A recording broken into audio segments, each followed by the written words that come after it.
It used to be a bustling village with a school, a church, a normal African way of life. Back in 2005, a rebel uprising, then vicious reprisals by government forces, made the people flee into the bush. For long distances along this road, villages are either abandoned or destroyed by fire. Setting out to find the people who fled for their lives, we're told this is a cemetery. Around 30 men buried in unmarked graves, all but one overgrown. They're said to be victims of one of the massacres by a unit of the Presidential Guard. Tens of thousands of people follow a vast maze of walkways through the bush, and in their search for safe havens, they've gone back in time, settling in medieval conditions and facing new dangers.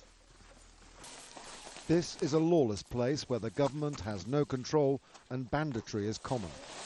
Hiding in a makeshift existence of fear, the people trust no one. The scale of this crisis is hard to visualize because the settlers are spread in small groups over a vast swathe of land. And the most vulnerable are the children. This is the only water supply, marshland also used for washing. Marguerite Dunnican's baby is sick. One-year-old Alida stopped eating 2 weeks ago. It's quite likely contaminated water is the cause. It was 10 days before Marguerite managed to borrow enough money for transport to an aid agency hospital for free medication. Nutrition is another major hazard. With livestock lost, Marguerite is dependent on what she can grow, and this is her lunch. Aside from livestock, she needs seeds and tools to improve her life. Marguerite lost 4 of her brothers in the massacre of 2005. Hopes of moving out of this shelter into her original home have come and gone over the years with failed peace deals between the government and rebels. The latest deal may give rise for more optimism, but Marguerite says she'll take a lot of convincing.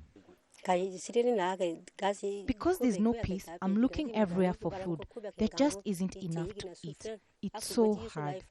I really want peace to come so that my children can live the normal life of other children. There's no doubt Marguerite speaks on behalf of so many. Motherhood as a bush settler is a cycle of nursing sick children and trying to eke out a means of survival. Andrew Simmons, Al Jazeera, Bodoli in the Central African Republic. I'm joined now by the actress and campaigner Mia Farah on the phone from Cameroon. Mia, thank you very much for joining us. You've been visiting some refugee communities in Cameroon. Can you tell us what you are seeing? What are some of the stories that people are telling you?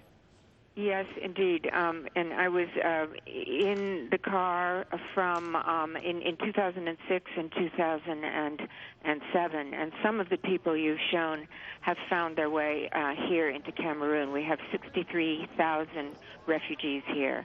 And I did visit that site in the eastern region where a lot of refugees are gathered. It must be said that the Cameroonian host communities have been amazing. And I see there's UNICEF. I'm traveling with UNICEF, UNHCR, the World Food Program, and the IRD. These humanitarian agencies are in partnership trying to sustain these very vulnerable populations. A lot of the children are not doing well, but are receiving care at therapeutic feeding centers. So it's the work of sustaining them, and clearly, you know, a traumatized population for all the reasons you've just mentioned. Yeah, the programs do need funding. It's been described as a silent emergency, this malnutrition. What do you think the long-term effects will be on children and the society in which they live if this is not addressed immediately?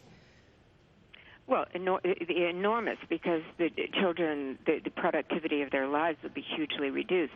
The silent emergency here in Cameroon isn't only the refugee population. The some 52,000 deaths each year due to malnutrition are also Cameroonian children. So, and they aren't receiving the same sustenance through the aid agencies that the refugees are. So that's a separate issue, too. Why do you think the humanitarian needs of children and their parents and their relatives have been so ignored by the international community? What's the problem there? In Central African Republic, you mean, or in Cameroon, or worldwide? Worldwide, but particularly where you are at the moment. Well, I mean, two separate issues. We're seeing the result of an absence of government in Central African Republic and militia tearing through a country, and the most vulnerable, the children, are the first to suffer. You know, I think people are essentially self-centered, and we're not thinking of other people necessarily. But also, I'm not sure that apart from programs like yourself, that people really know what's happening. I mean, when you say Central African Republic, people it just draws a blank in people's faces. I've seen that. It's like a giant hole has swallowed up an entire population. Is that where someone like you plays an important role? I mean, what is it? Do you think that celebrities can bring to issues like this, so often ignored, that politicians, for example, cannot? Well, that's the hope. I mean, I can't presume to say, you know, I've made any difference at all. But the fact that you're listening and the fact that people, human beings, are listening, the hope is that people will respond and support those humanitarian aid agencies that are there in the field working to sustain these fragile populations. If this word is getting through, then, you know, my trip has been worth it. Okay, Mia Farrow, thank you very much for talking to us.